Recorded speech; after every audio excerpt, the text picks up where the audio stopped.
Доброе утро, дорогие наши зрители. В эфире самая ранняя и самая семейная, уютная программа «Утро Якутии». Просыпайтесь, будете своих домочадцев, любимых питомцев, начинайте день вместе с нами. Ну, а мы обещаем, что постараемся сделать все, что можно, чтобы ваше утро по меньшей мере было не скучным. Потому что каждый в семье может найти что-то интересное и полезное в нашем эфире, а также мотивирующее. Ну, вот, например, сегодня мы с вами поиграем при помощи нашего телеграм-канала, так что не забудьте подписаться, если еще этого не сделали. Для этого можете навести свой смартфон на экран, вы увидите QR-код, отсканируете его, попадете на наш канал. Или же просто в поисковике набрать два слова слитно «Утро Якутии». Ну, а об игре мы поговорим чуть позже, об ее условиях. Ну, помимо этого, стоит, конечно, заанонсировать, что сегодня обязательно, как всегда, поговорим с нашими гостями в студии. Ну и много различных интересных вещей нас ожидает. Кстати, сегодня очень сильно будет посвящено много материалов и сельскому хозяйству. Как ни странно, несмотря на то, что, казалось бы, уходит сезон, тем не менее, в этом сезоне еще можно им заниматься. Ну, а вначале поговорим, говоря про ухождение сезона, расскажем о погоде. Сегодня утром в центральных районах Якутии температура воздуха от -7 до -6. В заречной группе от 15 до 9 градусов мороза. В южных районах от -13 до -7. В Вилюйской группе улусов от -16 до -3. В Нижнеленских от -10 до -8. В западных районах от -17 до -7. В Колымо-Индигирской группе улусов 18-9 градусов мороза. А вот в Янских улусах уже наступила фактически зима. Там сегодня температура воздуха от -29 до -26. На северо-западе от -17 до -7. В городе Якутске температура воздуха в 6 часов утра составила -5 градусов. Атмосферное давление 749 миллиметров ртутного столба. Ветер восточный 2 метра в секунду. Сегодня днем в столице республики ожидается слабый снег. Ветер северный 2,7 метров в секунду. Температура воздуха днем становится на отметке от -4 до -2 градусов. Вот морозы уже на всей территории республики наступили. Почти повсеместно в Якутии уже лежит и снег. А житель села Барагонцы в середине октября только выкопал свою картошку в огороде. Правда, копал он только оставшиеся 2 грядки и в виде эксперимента, чтобы убедиться, что в это время года картофель еще может лежать в земле и не замерзнуть.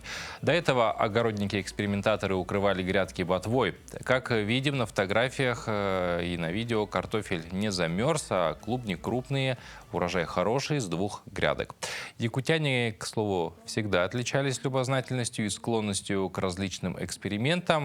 Ну и позже мы сегодня еще расскажем о другом опыте, но уже городских жителей. Также связанный этот опыт будет с огородничеством, поэтому оставайтесь с нами и все обязательно узнаете. Ну вот сейчас мы продемонстрируем вам именно сколько картошки житель села Барагонцы собрал. Достаточно много, то есть почти куль картошки точно там есть. С 2 грядок и под снегом.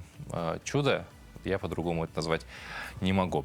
Ну а в холодное время года нужно, конечно, укрывать не только свои грядки, картошку. Очень важно сохранять свое тепло и бодрость. Вот с теплом, конечно же, решайте сами, какую одежду использовать, чтобы морозы вам не докучали. А с бодростью мы, конечно же, поможем и проведем для вас утреннюю зарядку. Просыпайтесь, зовите к экранам ваших домочадцев, ведь с этим комплексом упражнений отлично справятся даже дети.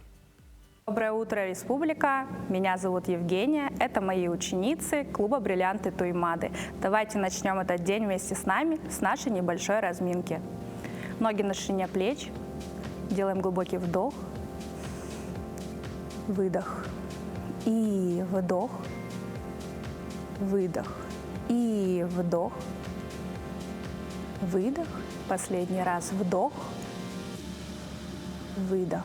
Руки на пояс. Наклоны головы вперед, назад, в стороны. Можно 1, 2, 3, 4, 5, 6, 7, 8. Повторим. 1, 2, 3, 4, 5, 6, 7, 8. Круговые движения головой. Спокойно. 1, 2, 3, 4. В другую сторону. 5, 6, 7 и 8.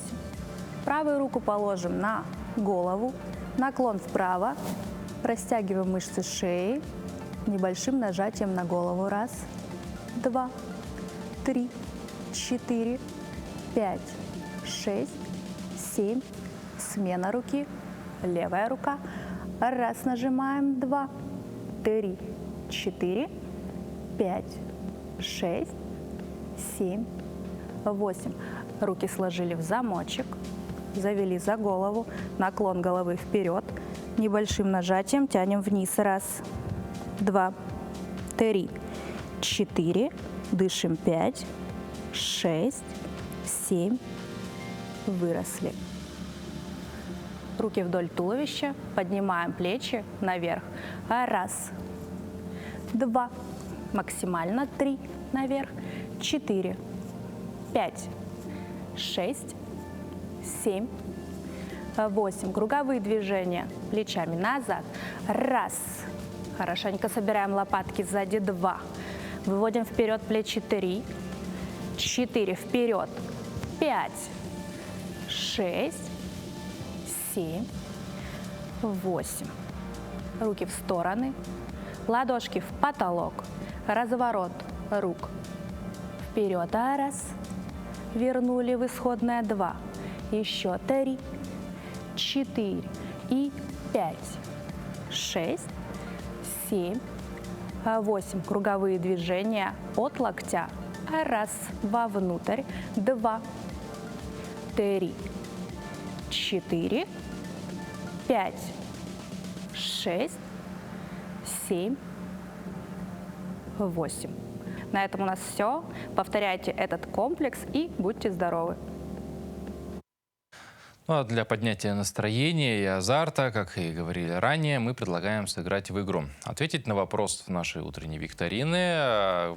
Отвечать нужно в нашем телеграм-канале, который QR-код, чтобы попасть на него, видите на экране, можете его отсканировать или же написать в поисковике «Утро Якутии» слитно и обязательно подписаться туда. Вопрос там будет продублирован, и в комментариях под этим вопросом нужно будет оставлять свои правильные ответы. Кто это сделает первым и максимально правильно, тот получит замечательные пригласительные на концерт, на музыкальный спектакль «Маппа», который пройдет в Государственном театре эстрады 9 ноября.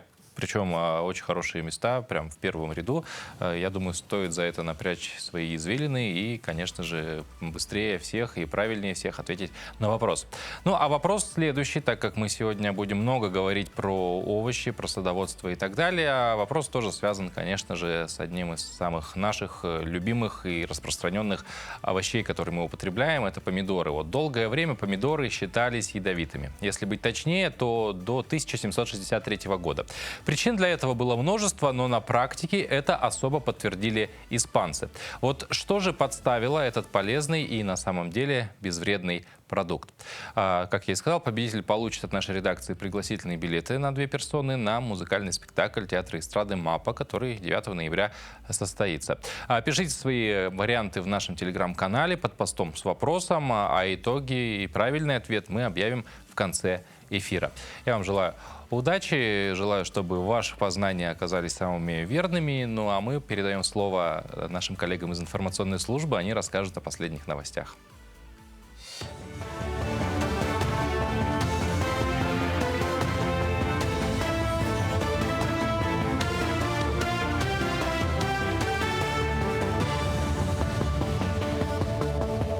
Доброе утро, коллеги. Далее блок новостей. Авито-работа провела опрос почти 8 тысяч работающих россиян и выяснила, что у 38% дальневосточников работодатель выдает премию по итогам года. 25% получают ее ежегодно, 13% в зависимости от обстоятельств. При этом среди опрошенных 73% получили 13-ю зарплату в прошлом году. О наличии ежегодной 13-й зарплаты в компании чаще других говорили представители сфер банков и инвестиций – 46%, юриспруденции – 36%, администрации администрирование 33%, производство также 33% и IT 29% соответственно.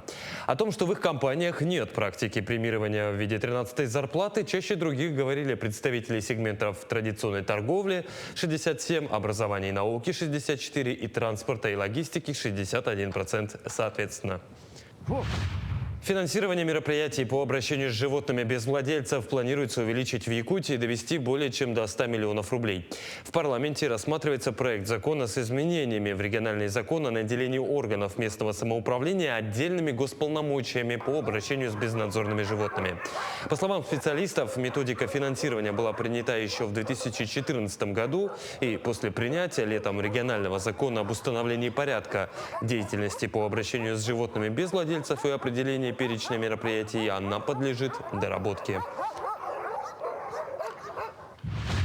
Работа паромных переправ в Якутии станет сложнее из-за ухудшения погодных условий, силения ветра и снижения температуры воздуха. По данным регионального Минтранспорта, в осложненных условиях сегодня работает и паромная переправа через реку Вилюй, где вскоре прогнозируется крупная шуга.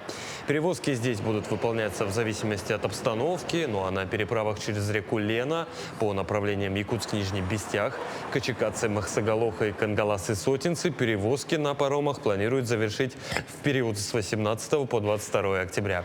На переправе Мегина-Алдан-Кескил на реке Алдан в ближайшие дни, ну а на переправе Якутск-Нижний Бестях до устойчивого ледообразования перевозки будут осуществляться с привлечением судов с ледовым классом.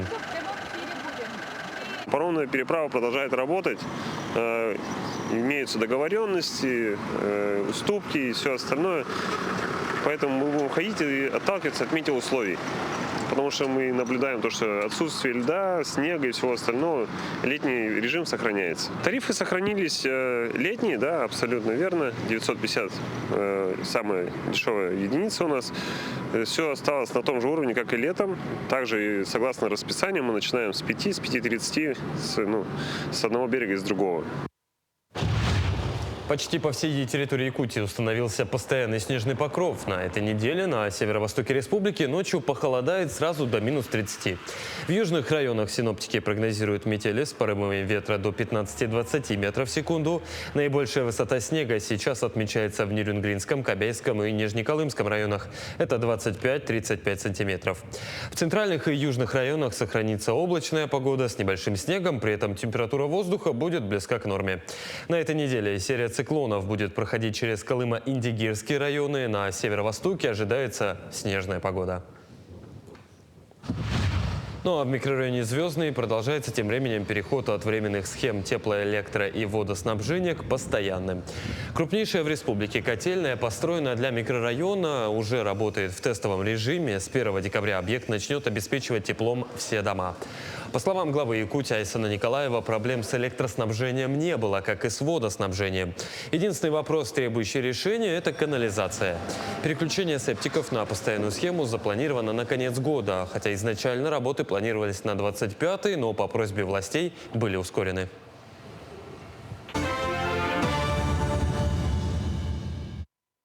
Спасибо нашим коллегам. Ну, а если вы еще не придумали, что делать сегодня вечером, у нас есть для вас совет: провести вечер со своей второй половинкой при свечах. Таким образом, вы точно попадете в тематику сегодняшнего дня, ведь сегодня отмечается народный праздник – День посиделок при свечах. Если у вас второй половинки нет, ничего страшного, при свечах можно посидеть и с друзьями, правилам праздника это не противоречит. Ну, а сами свечи можно использовать абсолютно любые. Это что касается неофициальных праздников, а об официальных датах сегодняшнего дня узнаем далее. На календаре 17 октября. Сегодня День участкового терапевта, Международный день борьбы за ликвидацию нищеты и Международный день кредитных союзов. По народному календарю Ерофеев день. С Ерофея и зима шубу надевает, говорили на Руси, замечая, что с Ерофея холода сильнее. Этот день в истории. В 1855 году запатентован процесс приготовления стали. В 1902 году в этот день состоялся выпуск первого автомобиля марки «Кадиллак». В 1918 году в Москве открылся первый в мире государственный музей игрушки. В 1945 году в этот день город Кёнигсберг вместе с прилегающими территориями был включен в состав Советского Союза. А в 1961 году, 17 октября, открыт Государственный Кремлевский дворец. В этот день родились Мария Гороховская, советская гимнастка, олимпийская чемпионка; Таркан, турецкий певец, автор-исполнитель и продюсер; Эминем, американский рэп-певец, актер и музыкальный продюсер; Кими Райконен, финский автогонщик, пилот гонок Формулы-1. Именины сегодня отмечают Василий, Вероника, Владимир, Дмитрий, Михаил, Николай, Павел, Петр, Степан, Тихон и Яков. Еще одна знаменательная дата в календаре. В этом году якутской базе авиационной охраны лесов исполнилось 80 лет со дня создания. Авиапожарные спасают ежегодно миллионы гектаров леса и объекты экономики республики. И сегодня у нас в гостях руководитель предприятия Владимир Леонов. Владимир Сергеевич, доброе утро. Доброе утро. Ну, для начала, конечно, разрешите поздравить вас. Все-таки, действительно, знаменательное событие. Еще 20 лет и уже вековой юбилей можно отмечать. Ну и как вообще прошел нынешний пожароопасный сезон, так как авиалесоохрана непосредственно связана с ликвидацией, защитой, да, нашей экономики от явления этого. И отличался ли этот пожароопасный сезон от предыдущих? Ну, знаете, одинаковых пожароопасных сезонов не бывает. Все равно имеются какие-либо различия по горимости, по интенсивности горения и прочее. Это прошлый, для меня уже это 39-й пожароопасный сезон. Он закончился у нас в середине сентября. Сезон был очень сложный. И знаете, этот сезон напомнил мне именно тот мой первый пожароопасный сезон, который, когда я прибыл в 1986 году. Я еще разговаривал с предыдущим руководителем, Смирновым Иосиф Федорович, заслуженный совет Российской Федерации. Я говорю: Иосиф Федорович, а на что похож вот этот сезон 86-го, то есть 24-го года по горимости, по той интенсивности, которая у нас происходит? Он говорит, он похож именно на тот сезон, когда ты прибыл в 86 году. Но мне сложно было делать анализ, так как я работал в районе, а он уже знал всю информацию и то, что происходило на всей территории республики. А как-то так вот в двух словах можно ли какую-то отличительную черту этого пожароопасного сезона этого года назвать?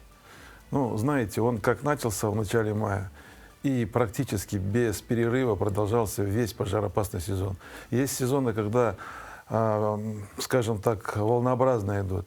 Погорело, передышка какая-то, людей могли вывести, передислокацию произвести. А здесь просто он как начался с первого дня и до последнего дня он не прекращался. Можно сказать, непрерывный пожароопасный сезон. Да. Как бы в юбилейную дату всегда принято, естественно, историю перелистывать. Вот сегодня хотелось бы как-то понятно, что мы 80 лет в наше отведенное время не уложим, но тем не менее какие-то основные, может быть, ключевые события из истории авиалесоохраны. Ну, знаете, начало авиалесоохраны идет с 1944 года. Это все-таки правительством Якутской ССР было принято решение о создании авиационной охраны. Мы понимаем, что территория огромная, инфраструктура на тот период, она и сейчас у нас не очень, скажем так, доступна. Нужно было принимать кардинальные решения какие-то для того, чтобы защищать населенные пункты, тушить пожары. И вот именно в военное время, в 1944 году, было принято решение, и первый полет был произведен здесь, в Якутске. Это где-то 10 июня на самолете По-2, да? И потом 15 июня, это уже в Алекминском районе. То есть первый вылет, и мы от этого ведем отсчет. Я хочу сказать, что все-таки, несмотря на то, что стране было так тяжело, было принято такое, наверное, правильное решение, потому что страна должна была уже готовиться к мирной жизни, и нужно было уже развивать то, чтобы та природа, которая находится у нас на территории республики, была защищена. Вот вы затронули, да, в момент, как вы пришли в эту стезю, да, в эту профессию, в отрасль, но в целом мы услышали про 86-й год, да, первый ваш пожароопасный сезон, а что ему предшествовало, как вы вообще в отрасль пришли, что вас позвало, зов сердца, может быть, это был? Ну, я закончил институт. В 1985 году 1 год я отработал в лесничестве в Брянской области, и потом уже принято было решение пойти в авиационную охрану. Так как еще в школе занимался парашютным спортом, была тяга именно к авиации.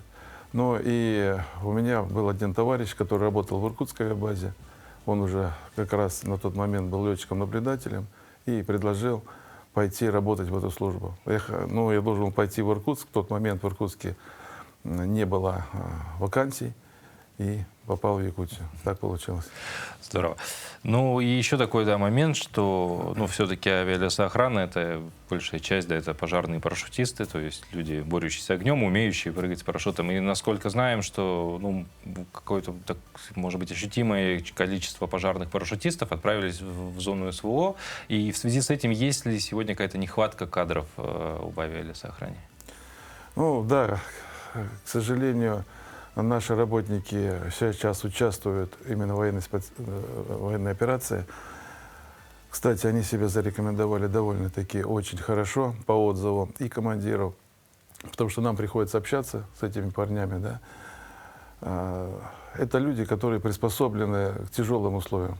То есть нахождение в тайге даже в пожароопасном сезоне в течение месяца безвыездно, это говорит о том, что человек может находиться, ну, в любой ситуации.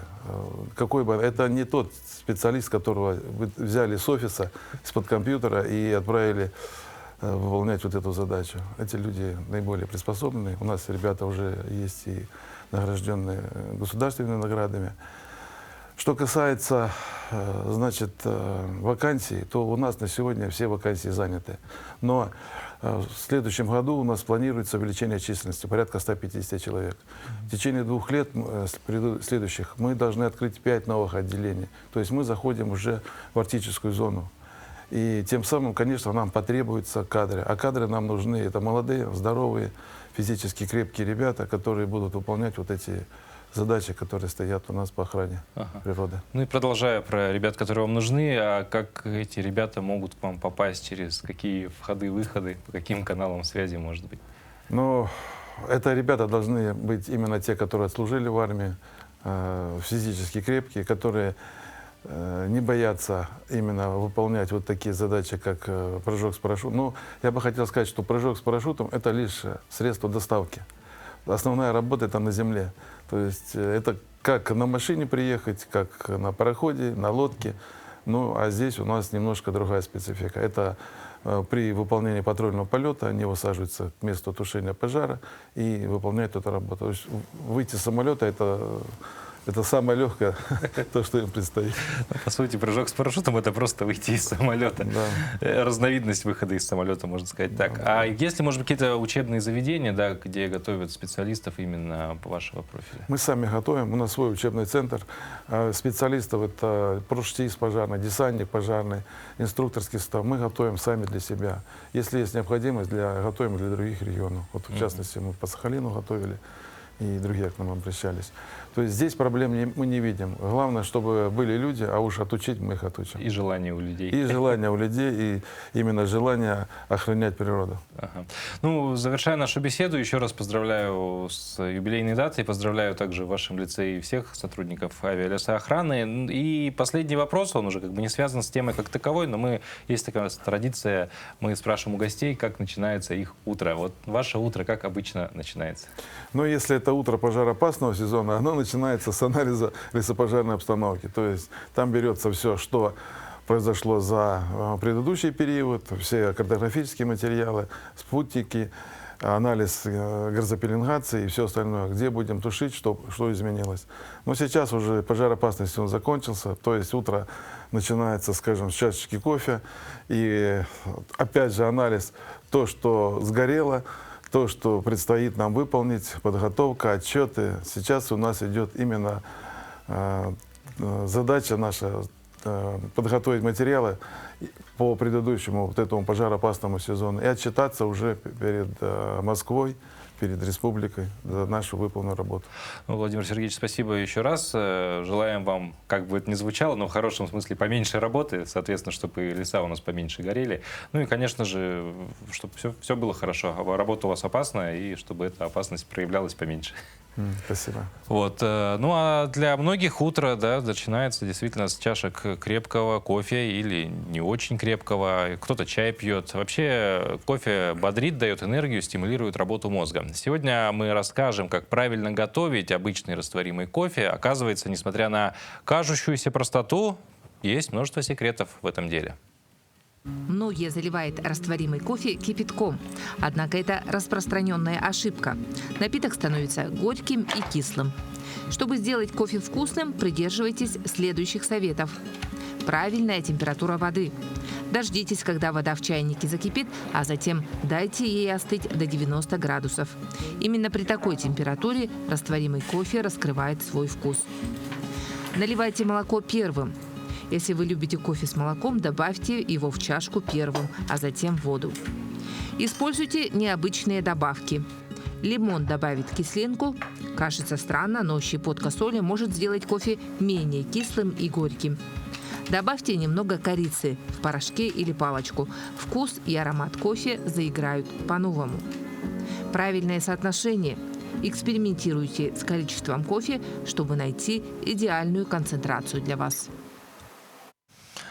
Далее продолжим говорить про вещи, которые у нас часто присутствуют утром. Ну а пока хотелось бы напомнить, да, что сегодня у нас есть игра для вас. У вас есть возможность выиграть пригласительные на 2 персоны на замечательный музыкальный спектакль «Маппа», который пройдет в Государственном театре эстрады. И чтобы получить эти билеты, вам достаточно ответить на вопрос, который мы опубликовали в нашем телеграм-канале. Во-первых, обязательно подпишитесь, QR-код на экране видите. Если видите, то вы его отсканируете и попадете в наш телеграм-канал, и тогда вы на него попадете, подпишитесь и сможете принять участие вот в этой игре замечательной. Ну, а я напомню вам вопрос непосредственно, связан он сегодня с овощными культурами. Речь идет о помидорах. Долгое время они считались ядовитыми, но вот разные были версии, почему они ядовитые, да, разные поводы были считать их ядовитыми. Но на практике это особо подтвердили в Испании. И вот вопрос, что именно подставило этот безобидный и даже полезный продукт.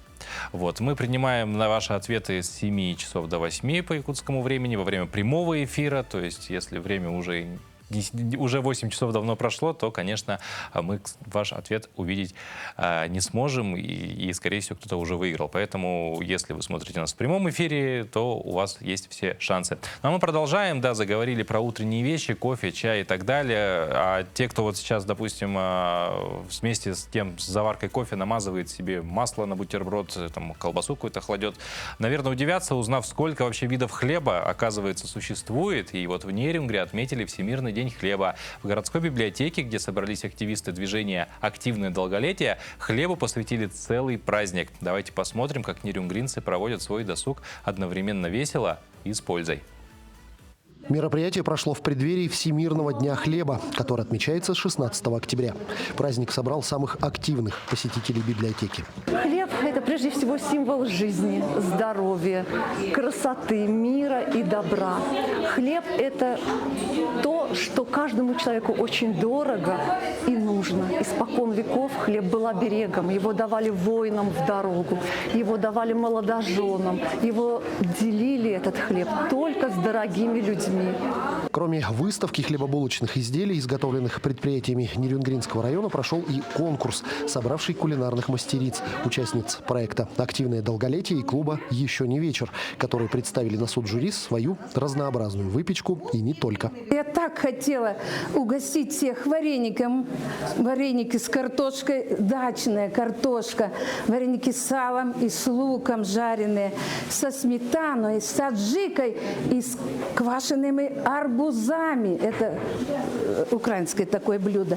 Хотела, чтобы все съели, как будто всю крынку съели. Проект «Активное долголетие» реализуется Нерюнгринской городской библиотекой уже не первый год и объединил множество жителей Нерюнгри почтенного возраста, принимающих самое активное участие в самых разных мероприятиях. Создается это для того, чтобы пенсионеры продолжали свою качественную жизнь, чтобы им было не скучно, чтобы вопросы здоровья решались, общение, досуга. Ведь известно, что у детей свой ритм, у внуков жизни, людям пожилым не хватает общения. Вот эти клубы создаются именно для общения, чтобы поддержать друг друга. Преломить хлеб с кем-то – это символическая фраза, означающая сближение людей. С Международным днем хлеба хочется поздравить всех, и тех, кто ест хлеб, и кто вкладывает силы и душу в его создание. Иван Лазаренко, Вадим Барашков, Нерюнгри. Ну а тем временем в Алданском районе детский сад «Колобок» готовится принять воспитанников после ремонта. В новом учебном году ребятишек ожидает масса интересного и увлекательного. Педагоги садика реализуют множество проектов, инициатором большинства из которых стала новая заведующая «Колобка» Валерия Дрозд. Свой трудовой путь она начала с должности воспитателя, продолжив семейную педагогическую династию. Секретами мастерства, а также задумками и идеями Валерия Валерьевна поделилась с нашими корреспондентами. Буквально через пару дней группа детского сада «Колобок» вновь наполнится детскими голосами и веселым смехом. В садике завершился ремонт, и сейчас педагоги наносят последние штрихи по созданию уюта. Старшая группа к приему детишек готова. И очень жду своих детей. Я по ним уже соскучилась за лето. Навели уют, красоту в группе. И уже в скором времени ожидаем своих маленьких деток. Уютные обновленные группы – это далеко не все сюрпризы, которые ожидают ребятишек. В помещениях установлена новая мебель, игровые пополнились интересными игрушками, а с инновационными технологиями куда увлекательнее станут занятия. Что-то мы уже получили, устанавливают, новые стеллажи для игрушек получили. Что-то еще вот мы ждем буквально со дня на день должно подойти. Много новых игрушек, много дидактического материала. Ремонт в садике стартовал в июне. Фронт капитальных работ развернулся только на втором этаже. Коллектив надеется, что в следующем году также преобразятся группы и помещения первого этажа. В этом году проделана огромная работа, полностью отремонтирован второй этаж, замена электропроводки, ремонт помещений, замена сантехники всей. Я очень надеюсь, что на следующий год глава нас поддержит и будут выделены средства на ремонт первого этажа. Кроме того, на 2025 год по госпрограмме запланированы фасадные работы. Капитальный ремонт стал одной из первых задач, выполненных новой заведующей «Колобка» Валерией Дрозд. В должность Валерия Валерьевна заступила 1,5 года назад, а профессиональное становление прошло в детском саду «Мишутка». Там юная Валерия и начала свою деятельность воспитательницей. В молодости выбора не было. Мама учитель, и дочь должна быть тоже педагогом. Но мне больше всегда привлекали именно дети дошкольного возраста. И поэтому, отучившись после школы и получив образование, я пришла в детский сад «Мишутка» на Ленина. В последние годы Валерия Валерьевна являлась старшим воспитателем. В должности заведующей поначалу было непросто. Пришлось осваивать массу нюансов. Опытом делились коллеги, заведующие других детских садов и специалисты департамента образования. Поддержку Валерия Валерьевна нашла и в коллективе садика. Замечательный руководитель. Она с нами не так давно, но она очень активная, очень креативная, прекрасно относится к коллективу, идет в ногу со временем. Она всегда на позитиве, она всегда инициативна и вдохновляет не только взрослых, но и, наверное, и детей, и родителей, и коллектив. Работая в Мишутке, Валерия Валерьевна инициировала множество проектов. Сейчас недостатка в идеях также не наблюдается. Однако пока заведующая не готова раскрыть все тайны. У нас очень много проектов, которые мы начинаем. Многие из них пока придержу в секрете, потому что это будет очень новое не только для нашего коллектива, но и для Алдана. Некоторые проекты Алданский «Колобок» будет реализовывать совместно с дошкольными учреждениями других регионов. А когда в группы вернутся воспитанники, в садике начнется подготовка к районному фестивалю-конкурсу среди детских садов «Моя многонациональная семья», который явится своего рода финальной нотой года семьи. Татьяна Вахнина, Сергей Шипачев, Александр Лукин, Алдан.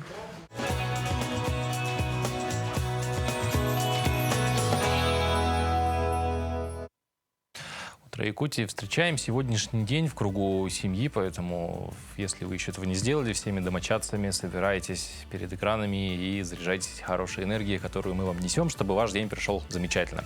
И мы продолжаем. Свежие огурцы с теплицы в октябре. Возможно ли такое? Мы сегодня про картошку говорили в начале эфира, и вот еще об одном интересном эксперименте выращивания овощей расскажем. Конечно же, для опытных огородников с отапливаемой теплицей это далеко не новость, что в октябре можно вырастить огурцы, но для работников управы округа Сайсарский в Якутске такой опыт в новинку. Тем более, что овощи они выращивают прямо у себя в офисе. С экспериментальным и технологичным решением ознакомилась наша съемочная группа. Прямо с порога работников и посетителей офиса встречают ярко-зеленые огуречные и помидорные кусты с формирующимися плодами. И это в конце октября. Сотрудник управы Валерий знакомит нас с тонкостями офисного оазиса. Время от времени наш резервуар, то есть вот эта канализационная труба, заполняется водой в течение 2-3 минут. И потом с периодичностью в час она заполняется, а вода потом обратно уходит в резервуар. То есть получается такой вот циркуляционный метод выращивания. То есть вода циркулирует по всей нашей установке. И потом раз в неделю надо лишь доливать воду с раствором в этот бак. На обустройстве теплицы ушло совсем немного средств, утверждает специалист. Все делали из подручных материалов, а уход и вовсе не требует большого времени. Социальность нашего проекта заключается в том, чтобы хотя бы жителям Сайсарского округа показать то, что гидропонные технологии – это не что-то из сферы фантастики, а обычная доступная технология, которую каждый может реализовать у себя дома. Высаженные еще в августе огурцы уже плодоносили. Теперь к Новому году ждут созревания помидоров. Собственные овощи и пахнут по-особенному, говорят работники управы. Да и на рабочий климат теплица в офисе сказалась положительно. Каждый сотрудник внес свою лепту. Кто-то занимался монтажом, кто-то изучал, какие необходимы меры принимать для того, чтобы более, ну, так скажем, по-быстрому все это выросло. Уже на нас выходят, приезжали даже с улусов, ну и хотят перенять наш опыт. Правда, не все жители округа оптимизм работников разделяют, а некоторые выражают даже определенный скепсис. Вот для себя, если хочешь заниматься ради научного интереса, то пожалуйста. Но это будет дорогое удовольствие. Это уйдет очень много энергии, воды. И удобрения, они тоже дорого стоят. Но на предложение работников управы попробовать свежие огурцы пенсионер Клавдий Георгиевич не отказался. Мне интересно, конечно, посмотреть, что от этого получится, какой будет результат. Пообещал следить за ходом эксперимента и даже вызвался помогать советами. Так что будет ли удачным этот опыт и распространится ли среди других коллективов, узнаем уже весной. Туяра Филиппова, Семен Симонов, Якутск.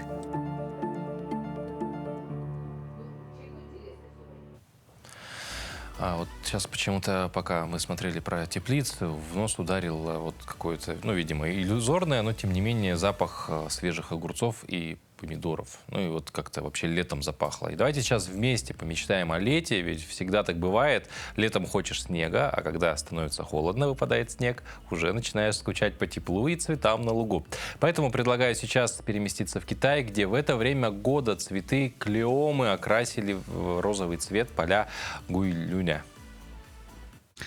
Поля Международного выставочного парка садоводства в китайском городе Гуйлинь окрасились в розовый благодаря распустившимся бутонам клеомы Хаслера. Растение известно также как цветок-паук из-за длинных нитевидных тычинок, напоминающих лапки членистоногих. Сегодня выходные, погода особенно хорошая, поэтому я позвала друзей посмотреть на море цветов. Это цветочное море такое красивое. Увидев его, я испытала настоящее счастье и захотела потанцевать. Местная жительница по имени Танг выразила надежду, что в Гуйлине появится больше подобных мест, где горожане смогут провести досуг, а иностранные гости запечатлеть живописные пейзажи Китая. Я жительница Гуйлиня. Я слышала, что здесь есть цветочное море, поэтому специально приехала, чтобы сфотографироваться. Когда я добралась и увидела море цветов, то поняла, что оно действительно прекрасно. Я сделала много отличных фотографий. Клеомы ежегодно распускаются в начале осени и растут на площади 10 тысяч квадратных метров в выставочном парке Гуйлиня. В этом году цветение началось 1 октября, что совпало с празднованием Дня образования Китайской Народной Республики. Ну, помечтали о лете. Теперь давайте вместе направим взгляды на небо, ну или хотя бы настроим себя, выйдя из улицы, если будет еще темно, посмотреть на небо. Комету Цзиньшань Атлас заметили в ночном небе над Алматой. На кадрах светящееся небесное тело проносится по небу и скрывается за облаками. Астрономы сообщили, что лучшие условия для наблюдения за кометой будут как раз-таки в это время до 20 октября. До этого времени она будет особенно яркой. 12 октября она приблизилась на рекордно близкое расстояние, около 70 миллионов километров к нашей планете. Комету вообще саму открыли 9 января 2023 года в китайской обсерватории Цзиньшань. 22 февраля того же года ее обнаружили с помощью телескопа в Южной Африке. Так что, если тоже хотите увидеть эту комету, чаще гуляйте по вечерам и устремляйте свои взоры в небо. Ну а прямо сейчас наши коллеги из информационной службы спешат рассказать о последних новостях.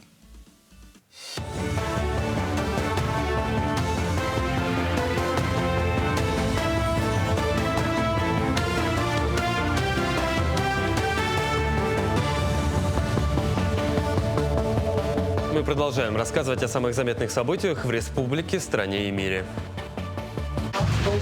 Правительство утвердило на 2025 год квоту на временное проживание иностранцев в России в размере 5500 разрешений. Об этом сообщили ТАСС со ссылкой на соответствующее распоряжение. В этом году квота составляла 10 тысяч разрешений. Наибольшее число подобных разрешений на следующий год получили Москва и Подмосковье. 1350, соответственно. В этом году 1500 и 750.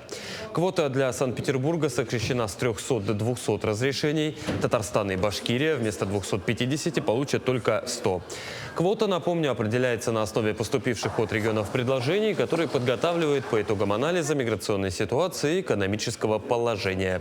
Размер квоты снижается последние 5 лет.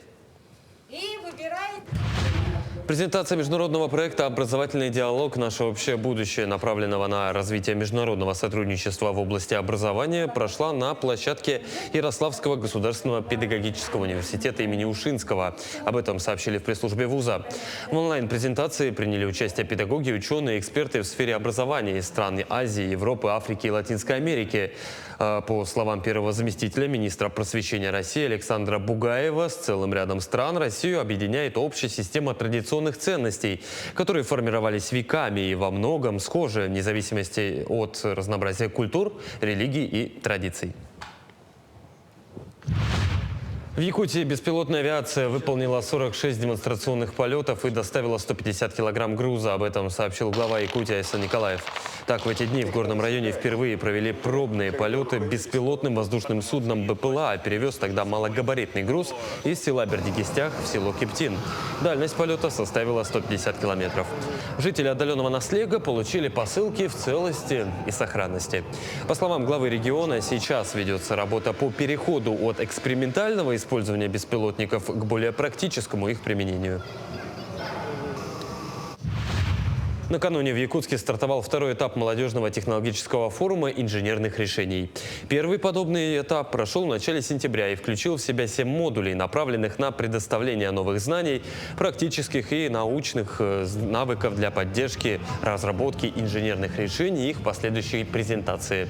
На втором этапе участники представляют свои работы на экспозиционной площадке. Кроме того, параллельно проходит и аукцион инноваций, где состоится презентация проектов потенциальным инвесторам и партнерам в формате питч-сессии. Сегодняшний формат, мне кажется, очень интересный, комфортный, позволит отобрать лучшие из лучших проектов, которые достойны, прям реальной поддержки. Мы выбрали и сконцентрировались сегодня исключительно на Северо-Восточном федеральном университете имени Амосова. И сегодня будут представлены 8 проектов. Будем рассчитывать на то, что нам удастся сегодня провести интересный очень формат. Это аукцион по мерам поддержки. И те, собственно, проекты, которые получат наибольшее количество голосов, мы включим в программу деятельности «Нот Север». А программа деятельности «Нот Север» уже позволит, наверное, нам применить конкретные финансовые инструменты. Ну а в Якутске смогли отловить ручную лису, которая месяц бродила по улицам города. Животное заметили еще в сентябре на улице Лермонтова и на территории онкодиспансера. А в октябре она уже гуляла возле дамбы в 202 микрорайоне. Животное множество раз пытались поймать с помощью ловушек и петли, однако рыжая хищница избегала любых закрытых пространств. Специалисты около 20 раз выезжали по звонкам горожан в разные точки города и почти всегда ее видели. Кормили с рук, но не в живоловушке, ловушки, ни в петли, ни в любое закрытое пространство хищница категорически не шла. Лишь только массовая облава с сетью принесла свои результаты. На этом все. Хорошего дня и оставайтесь на нашем телеканале.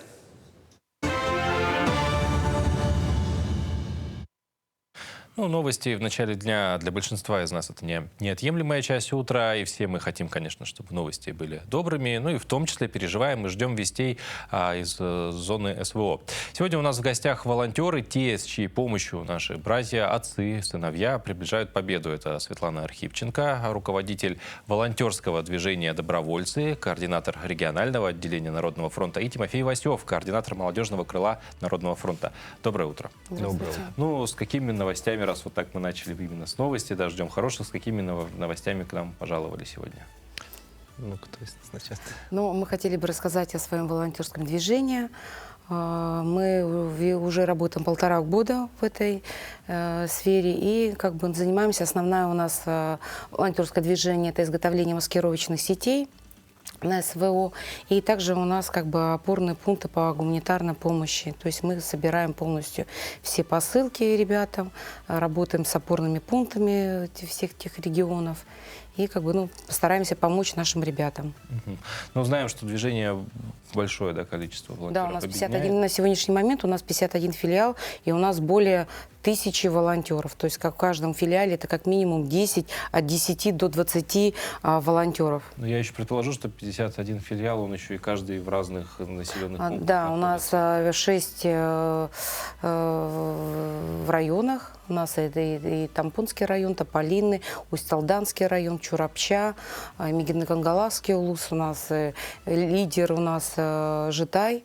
У нас там 3 филиала. И также у нас довольно-таки очень крупные организации. Это НВК «Саха» тоже наши, полностью все филиалы, Социальный фонд России, и там Минтруд. Ну, в общем, это довольно-таки очень крупные у нас предприятия, которые, как бы, люди принимают в этом участие. А можно как-то отметить там самые активные? Ну, не обидятся, у нас все самые активные, у нас самые лучшие волонтеры. Не, правда, у нас подобрался очень коллектив такой, и как бы я очень рада, что вот эти люди у нас именно в нашем волонтерском движении. Ну и говоря про молодежь, да, тем более у нас есть представитель молодежного крыла, как сегодня молодежь вот в волонтерском движении, в добровольческом участвует? Насколько активно? Ну, буквально позавчера мы вернулись из Курской области. Наша сводная группа в составе 18 человек под моим руководством работали, помогали в госпиталях, грубо говоря, нашим бойцам. Работали на вещевых складах, а также помогали развозить продуктовые наборы в пункты временного размещения, ну и также теплые вещи. Огромная работа, то есть это время только на сон не хватает. Это, что говоря, в регионах, которые приближены к зоне специальной военной операции, то есть это Курская, Белгородская, ДНР, ЛНР, Запорожье.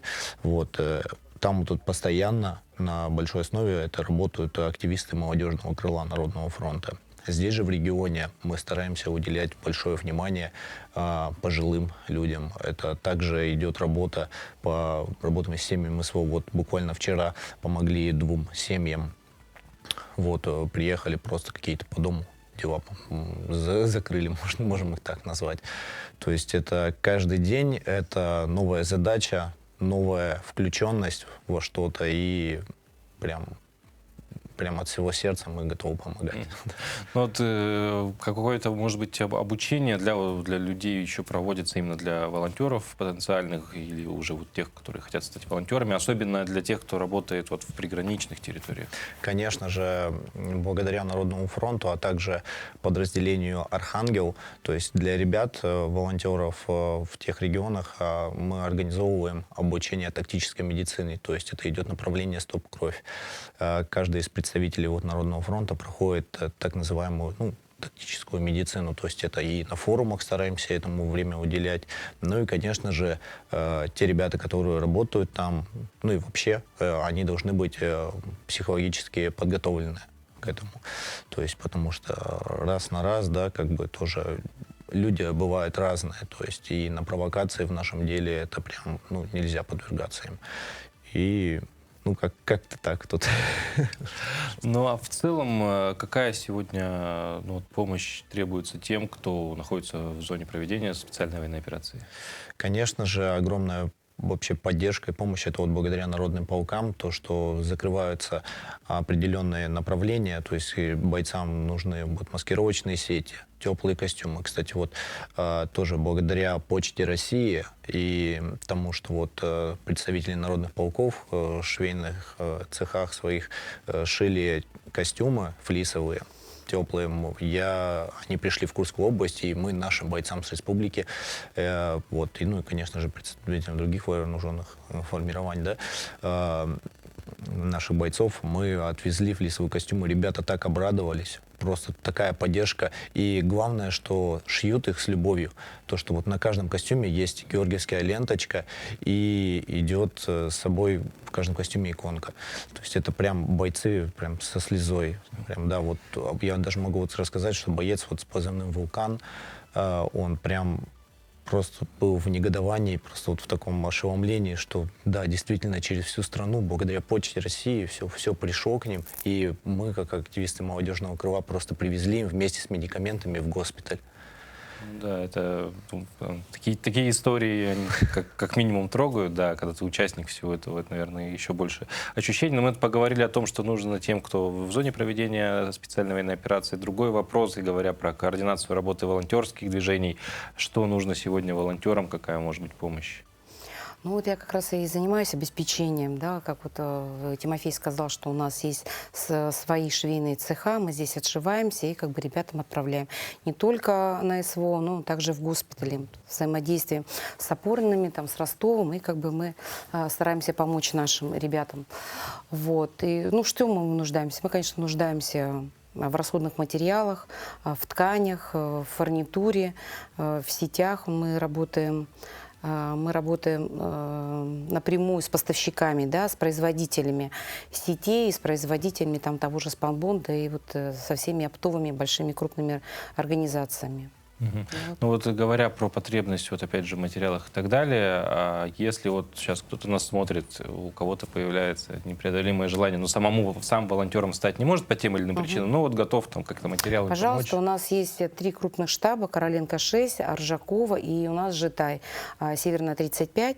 Можете, пожалуйста, какую-то посильную гуманитарную помощь оказать. Там ребята, кто-то у нас есть там спецсназ, да, когда у нас вяжут носки, да. То есть могут принести пряжу, могут принести ткань. Но ткань, конечно, лучше со мной там обговаривать, какие-то денежные средства. И причем, как бы, когда я отчитываюсь, то у нас есть ВКонтакте, и я полностью, вот если, допустим, спонсор нам какую-то сделал гуманитарную помощь, я это все как бы публикую, все чеки предоставляю, то есть как бы есть обратная связь. Также есть у нас обратная связь от ребят с СВО. То есть мы вот эти все посылки, вот мы последний раз 67 посылок, да, на 9 бойцов отправили. 68 там, да. Сетей. Ну да, да. Но там было очень много, у нас там более 6 тысяч квадратных метров, мы только сетей отправили. И все 9 бойцов мы получили обратную связь, фотоотчет, что мы получили. То есть опорники работают, у нас там опорный пункт Новоазовский, и все потом мне как бы и опорники отчитываются, что этот боец получил там, и ребята тоже нам отчитываются. То есть у вас обратная связь? Да, у нас обратная связь, идет. а потом у нас же организации, с которыми мы работаем, у них тоже есть свои как бы ребята, которые ушли по мобилизации, по контракту. То есть они тоже заинтересованы помогать своим. Мы же помимо маскировочных сетей, мы также закупаем оптику, дроны, там, коллиматоры. Ну, вот так вот, как бы нам тоже заинтересованы, чтобы своих ребят обеспечить. Ну, к сожалению, еще можно было много вопросов обсудить. У нас эфирное время просто не позволяет. Я благодарю вас за эту беседу. Во-первых, желаю, конечно же, дальнейшей вот работы такой же успешной. И, ну, она же, как минимум, она полезна, она нужна. И нужным делом заниматься всегда приятно. Спасибо вам за эту работу. Ну и, конечно же, призываем всех наших зрителей, кто нас смотрит, если у вас тоже есть сердечный позыв помочь, оказать посильную помощь, то сегодня услышали информацию, где это и как можно сделать. Присоединяйтесь, потому что добро может делать каждый человек.